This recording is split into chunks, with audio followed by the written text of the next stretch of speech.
Okay, today we're going to continue with our little example, okay?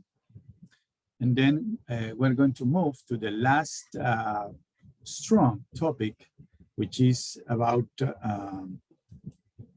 excitation, okay? So we're going to deduce an expression for the excitation force coming from the waves, okay?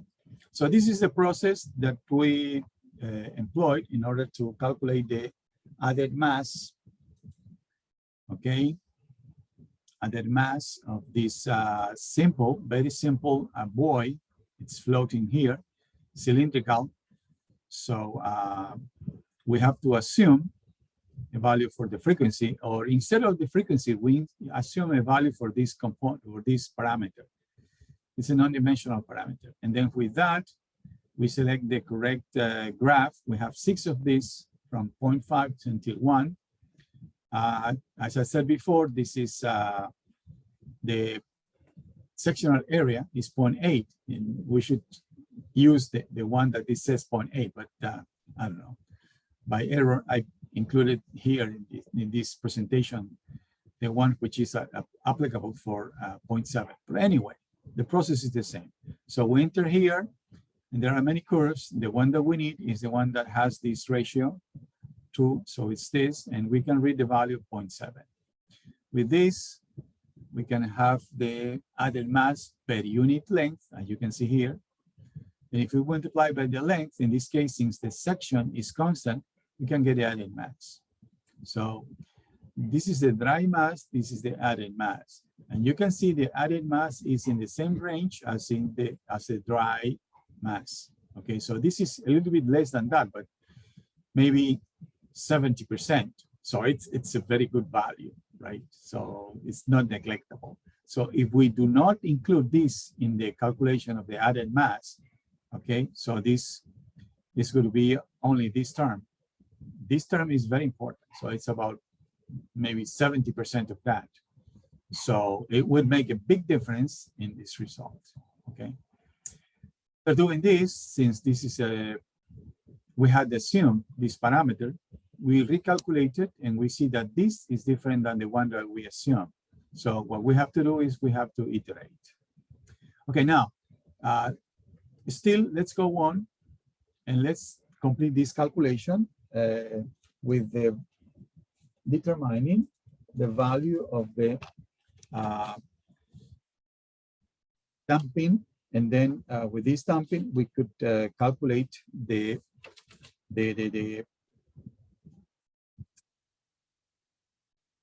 dimensional damping coefficient in order to see how big this damping is, right?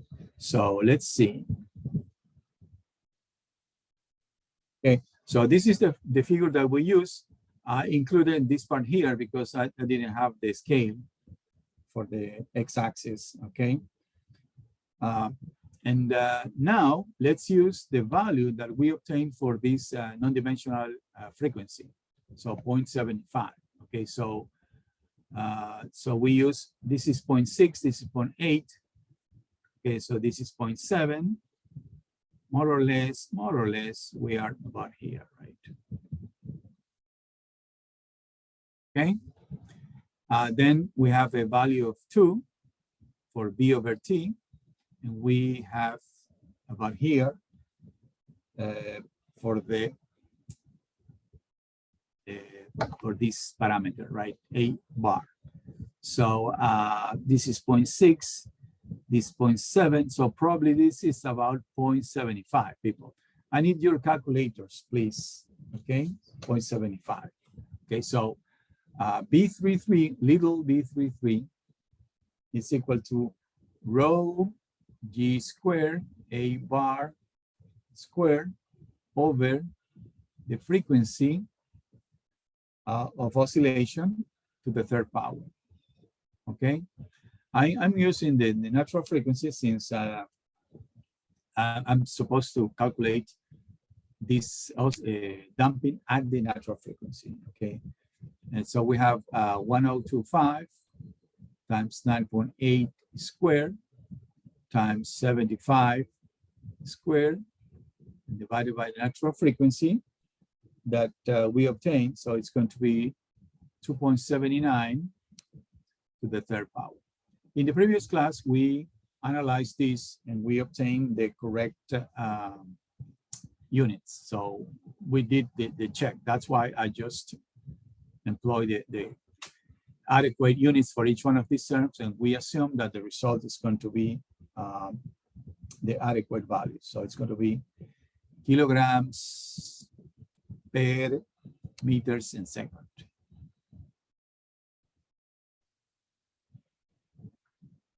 Okay, so please help me with this result, anybody?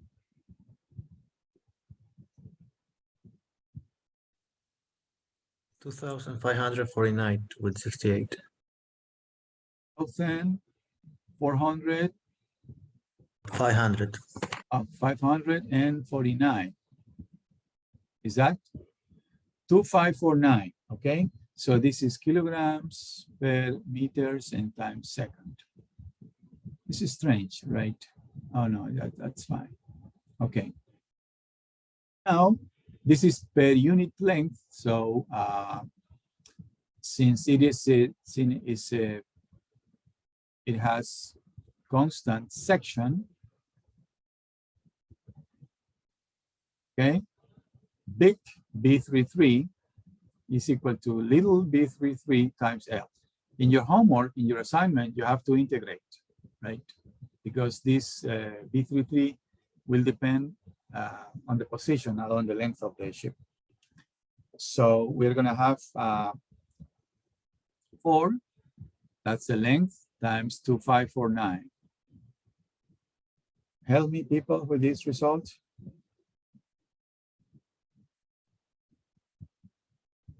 Anybody, please?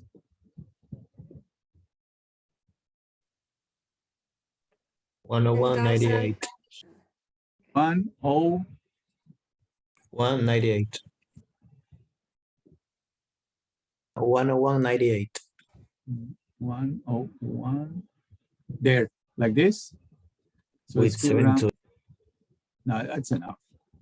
Okay, so we have to be careful because these kilograms, okay, we can express this in terms of this is mass, but we could use express mass as remember, newtons is equal to kilograms per meter times second squared. So these kilograms per second, we could express this as Newton seconds over meter. So this is equal to Newton seconds over meter. Okay. So in order to see, we obtain this value, but it is always a good idea if we have a general idea of how big this is. And the way we can do it is always checking or calculating the non-dimensional damping coefficient, okay?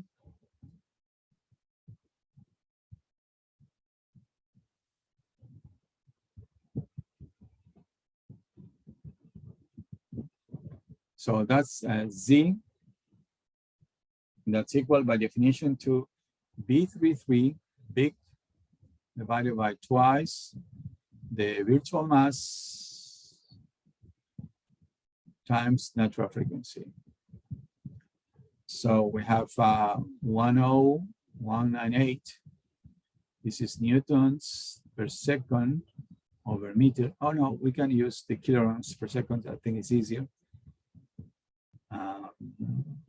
It's much easier. So please don't interrupt me with your writing here. So this is kilograms per second. Thank you. We divided by twice virtual mass. So virtual mass is, let me go back, 4508 plus 6440.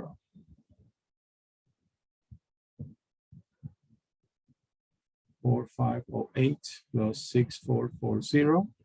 These are kilograms. Natural frequency, it's 279. It's 1 over second. So this cancels that, this cancels that. and we have a non-dimensional as it should be. Anybody please help me with this?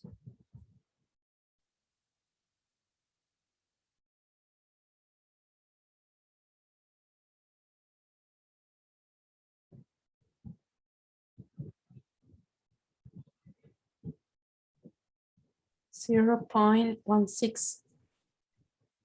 It's a little bit high. Okay, it's a little bit high. It's not so small, right?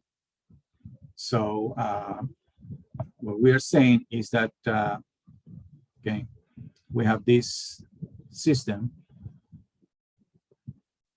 This is massless. We have this thing here floating.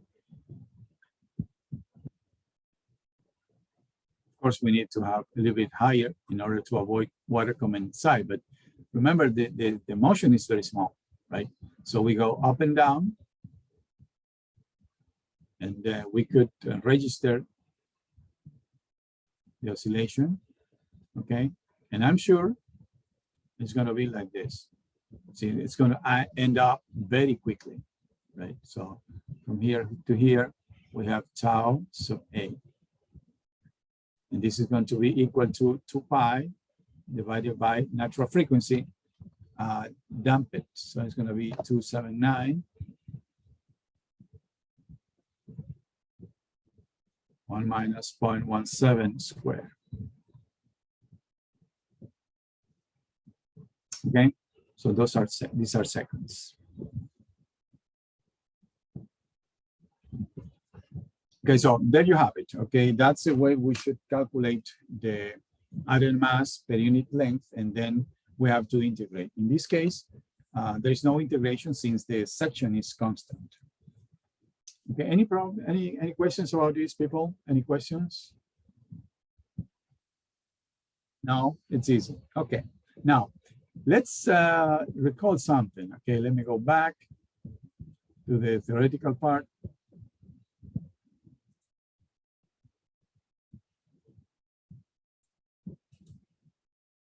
Here, no.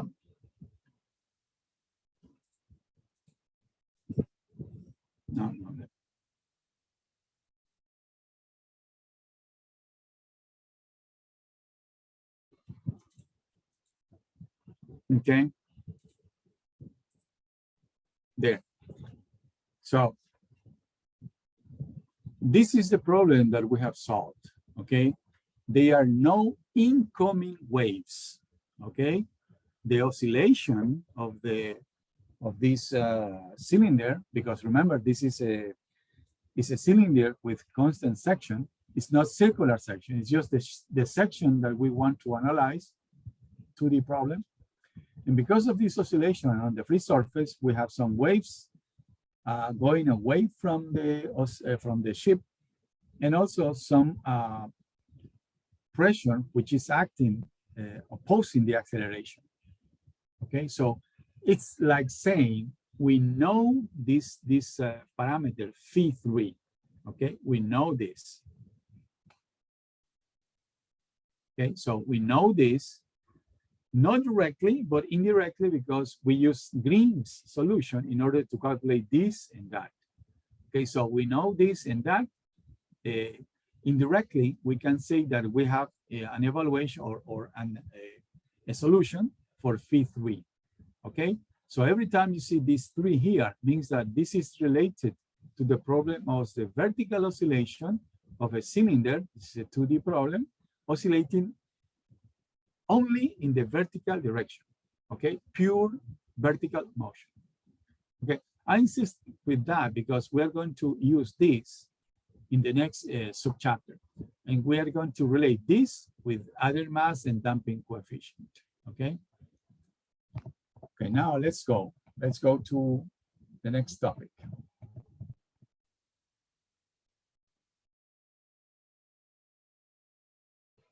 Now, here. So the last point, okay, remember, we started saying something about the right-hand side of the Newton's equation. So we insisted that the 2 degrees of freedom, in these cases, are the vertical motion of the midship section. That's what we call eta 3. And the other is the rotation, okay, with respect to an axis which is perpendicular to the plane. Okay, so we have these 2 degrees of freedom. So with eta 3 and eta 5, we expressed the motion of the G point.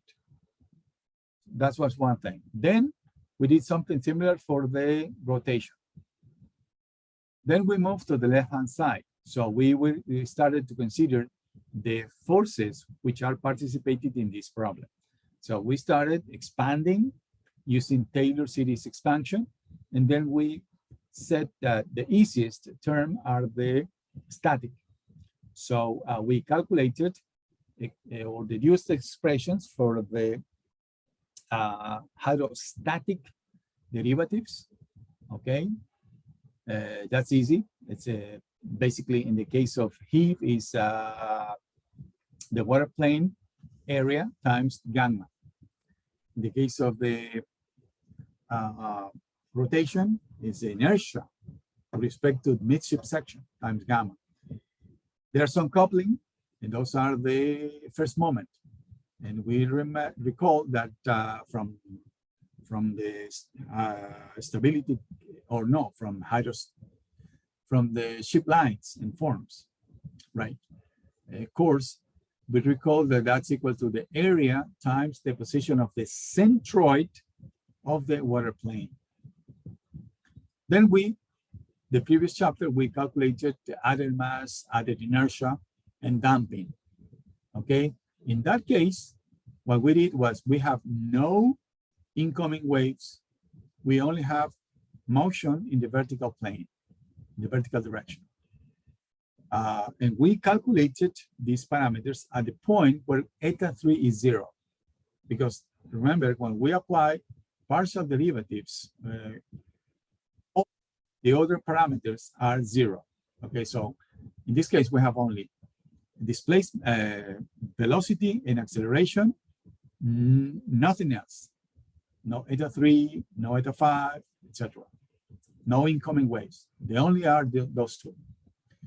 And finally, now we're going to calculate the excitation from the waves.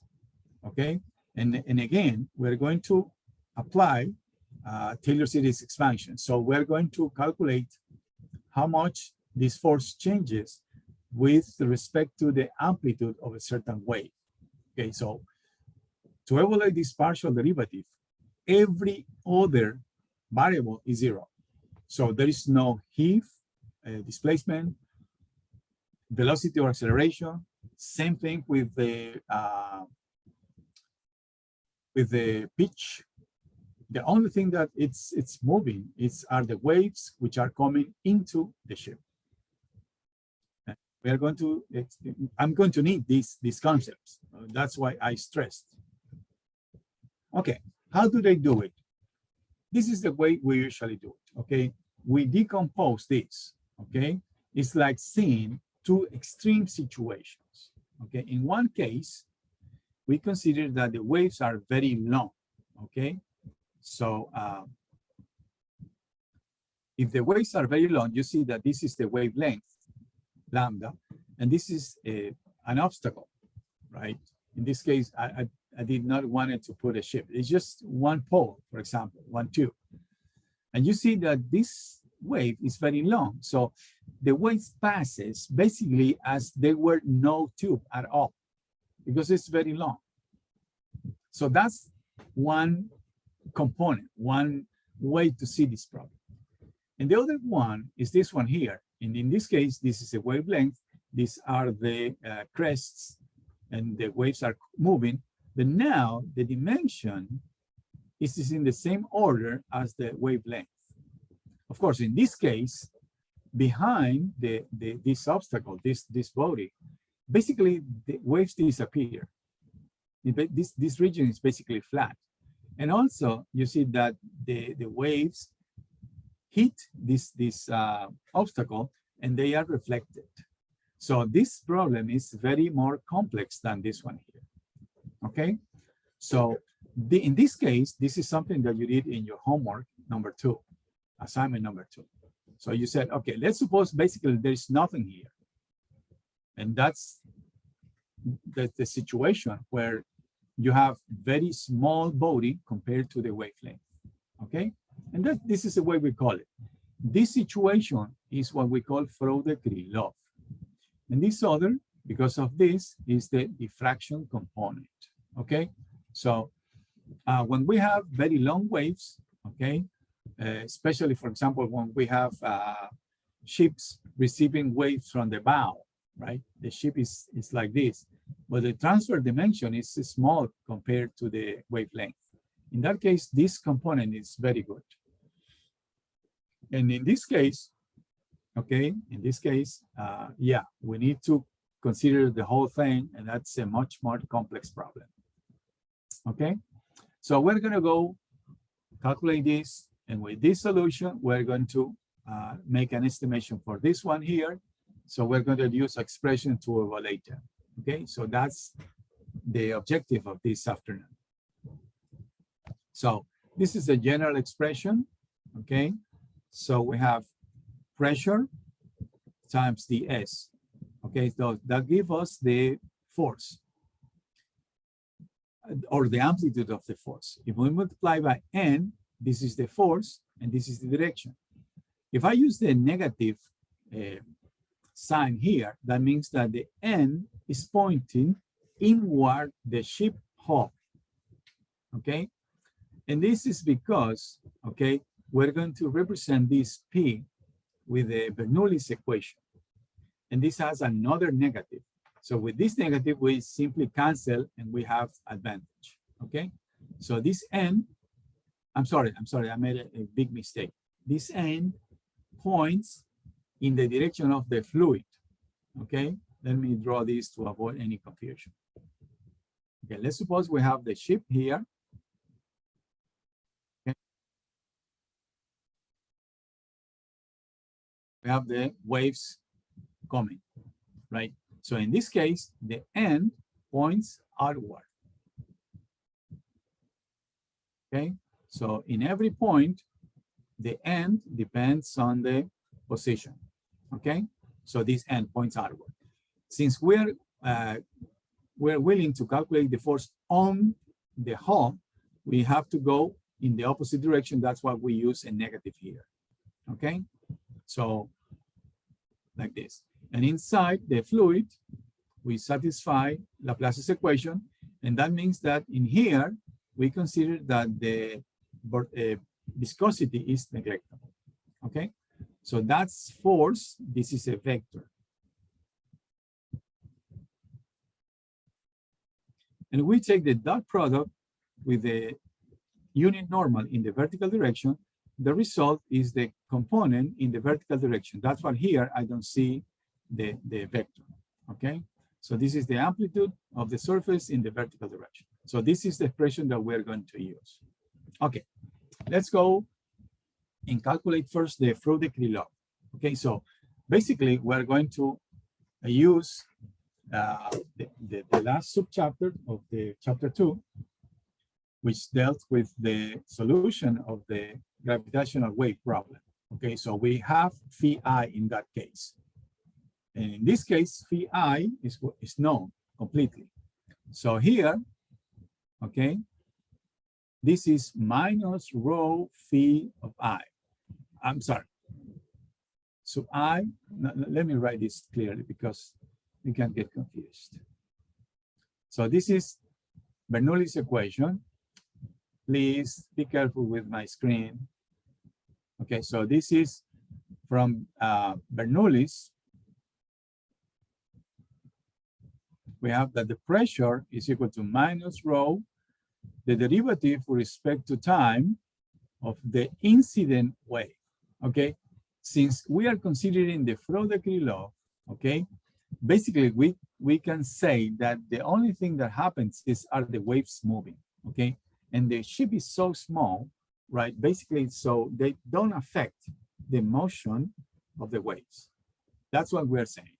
Okay. Since we have another negative with this one here, you see that there are no negative here. And then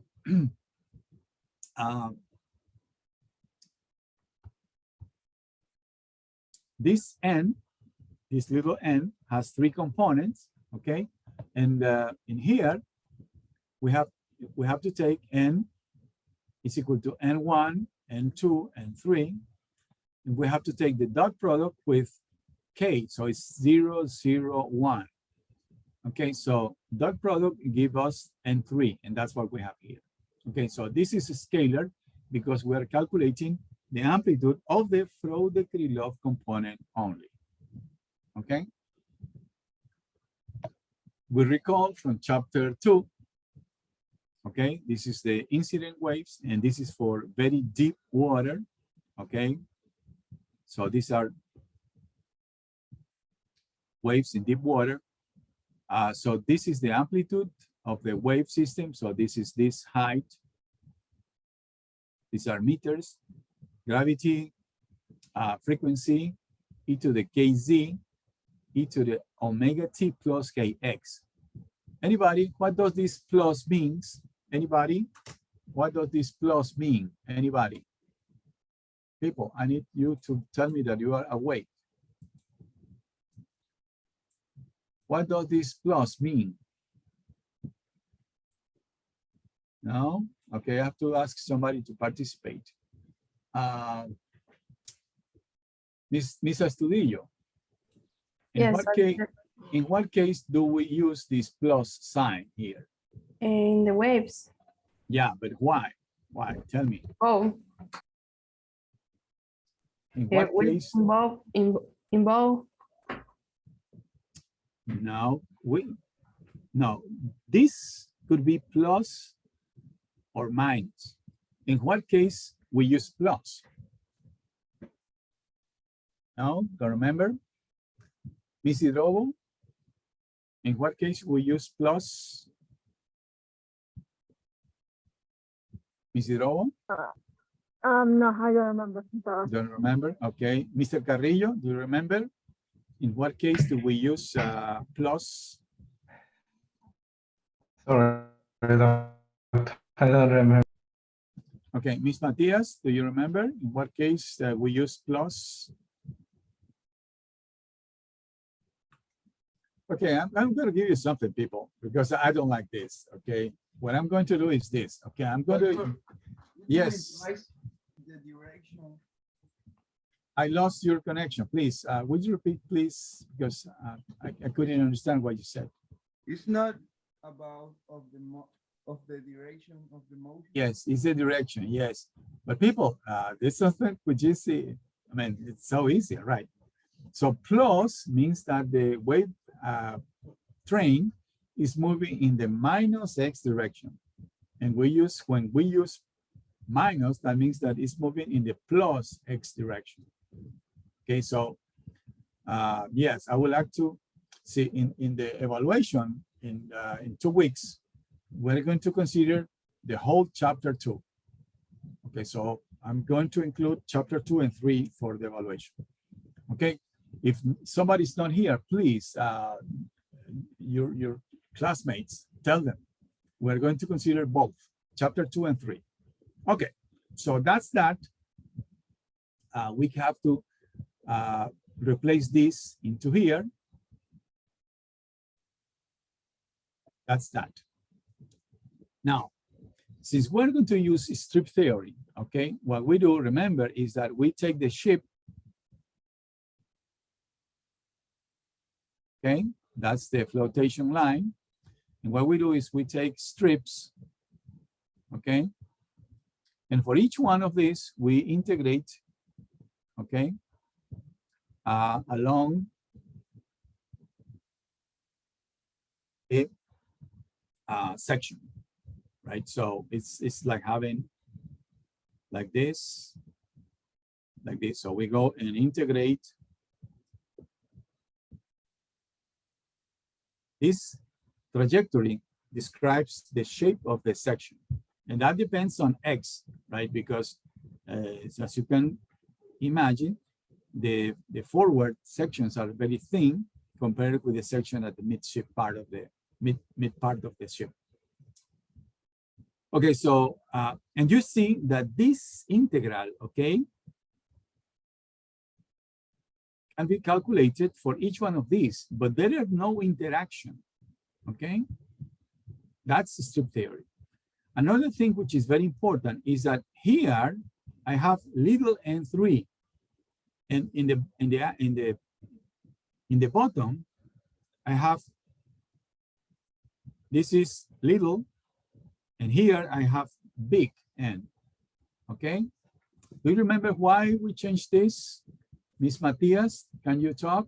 Miss Matias, can you talk? Do you remember why, or in any comment? Because we changed this notation from little n3 to big n3. Miss Matias, do you remember?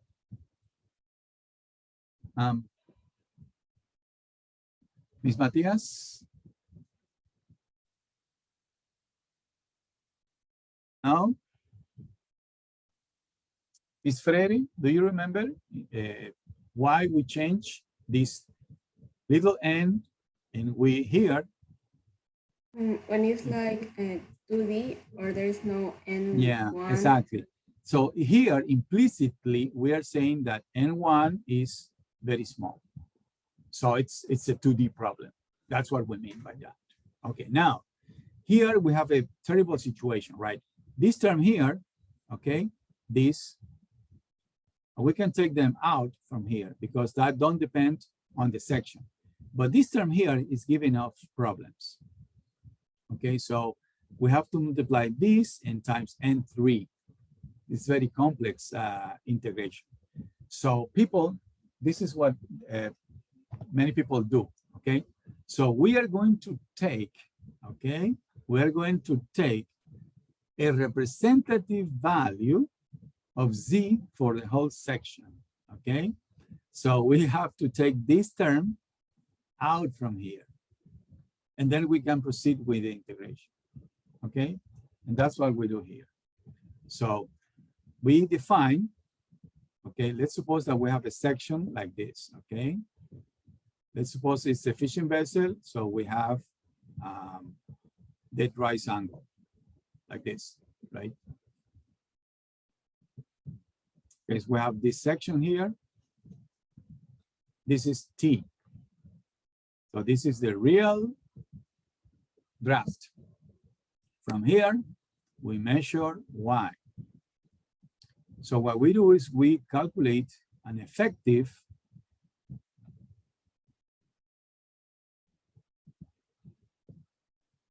we call it star draft. And there are some ways to define it. The easiest is just to define as the area of the section divided by the B, the beam. So this is B. And this is the simple way to simplify the calculation. Otherwise, it's a very complex thing to do, okay? So we take that out, and this is what we are left in the section, okay? And in here, we can do a simple check, okay? So this is N pointing outward, and this thing here, this is N3. Okay, so N3 is equal to the cosine of theta, okay? But the cosine of theta times dl is equal to minus dy. So dy is from here. So this is the little section that we are considering. And from here to here, this is dy, okay? So dl times n3 is equal to minus dy. Now, if we integrate over the whole section, what are we going to obtain? So we integrate in the section, okay? So we integrate from here, dy until here. And of course, we obtain the beam, okay? So this is the final expression for the Froude Krylov component of the excitation. Okay, so we depend directly on the distribution of the beam. Okay, so if we use a smaller beam, in general, the excitation from this component is very small, right? And there are some cases, right, when you have something, maybe you have seen this. Okay, there is a concept. Okay, you have something like this.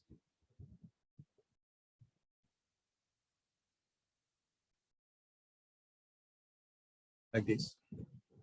So this is the beam, which is very small. So you have a lot of flotation below the free surface, but only this is the beam. So in general, the Froude Krylov component of this ship is going to be very small. This is what we call the SWAT. Small water plane area, something.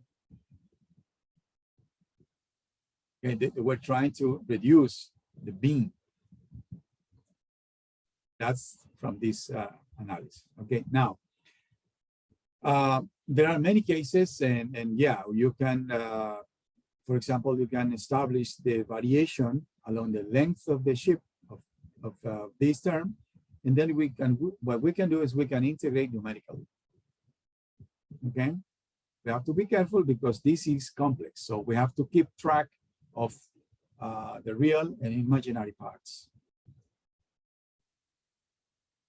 Questions so far? Oh, easy. Why? Because we assume that the wave passes around the ship as there were no ship at all. So we can simplify the calculation. And we did this simplification. We have to be careful because, as you can see here, in this diagram here, I have to insist that Z, oh man, this is Y, no, this is Z, this is wrong, shoot. This is Z.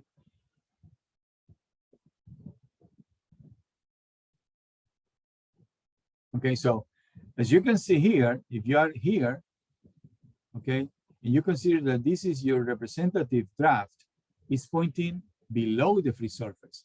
So that's why we need a negative sign here. Okay, so we have to be careful. But that's a single value for the whole section, which is very easy to handle, right? And that's it. So we get this expression. So that's Froude Krylov. If there are no questions, let's go. Let's go now to the other term. The other term is much more complex. It's what we call the diffraction component, okay? I remember that I invited Professor Trosh, Arvin Trosh. He was a professor at the University of Michigan, and he's just retiring right now. And I invited him to give us a lecture for the month of August, okay? And I asked him to say something about what are we expecting in the coming years in this area, okay? But the thing is that his doctoral thesis was about the diffraction component in general case. It's very deep, very mathematical. Okay, it's 4:50. Let's take a break, and when we return, we're going to go over this process, okay? And you will see that it's really